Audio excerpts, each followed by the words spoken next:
मैं जब परद्रव्य को अपना मानता हूँ, तो जब परद्रव्य को अपना मानता हूँ तो आचार्य कहते दुख नहीं मिट सकता, मिट ही नहीं सकता। ठीक है, परद्रव्य को अपना मानेंगे, एक वस्तु दूसरी वस्तु की हो नहीं सकती। चोरों को नींद नहीं आ सकती, क्योंकि चोर ने दूसरे की वस्तु को चुरा कर लाया है। ऐसे ही तुम्हें बढ़िया नींद नहीं आएगी, रात को व्यापार की टेंशन सताएगी, बच्चों की टेंशन सताएगी, और किसी की नहीं सताएगी तो शरीर की डसाएगी। क्योंकि रात को 11 बजे यहाँ दर्द होने लगा हल्का हल्का, किस तरफ? उसी तरफ जिस तरफ मौत है।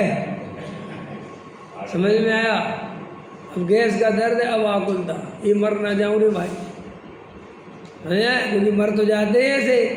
तो ये सब आकुलता आचार्य कहते शरीर संयोग को अपना माना। समझ में आया? और जो नींद नहीं आ रही, रात को करवट बदल रहे, तो उसका कारण तुमने परद्रव्य की चोरी की है। और जब परद्रव्य की चोरी करोगे तो गारंटी से आकुलता मिलेगी। आया समझ में?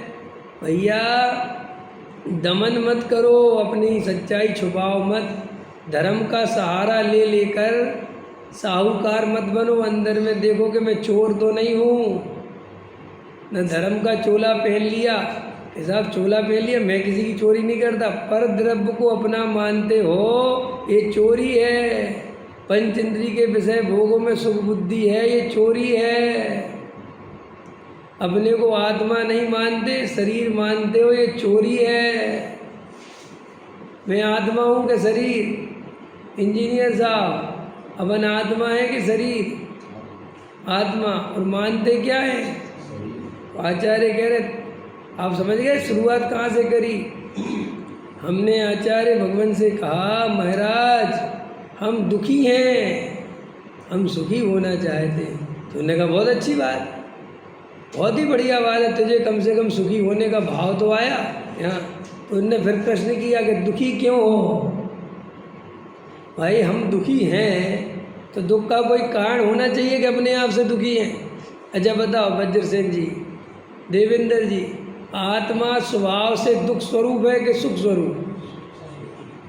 हमारा स्वभाव कैसा है? जैसे आत्मा ज्ञान स्वभावी है, ऐसे ही आत्मा सुख स्वभावी है कि दुख स्वभावी है? बोलो, सुख स्वभावी है। पक्का है ना? दुख स्वभावी तो नहीं है आत्मा। अगर दुख स्वभावी होता तो आत्मा में से दुख कभी नहीं जाता। ठीक है कि नहीं? और जो अपना स्वभाव नहीं वो अपना नहीं, तो दुख जो अपने को हो रहा है वो आत्मा में से तो नहीं आ सकता, गारंटी से नहीं आ सकता।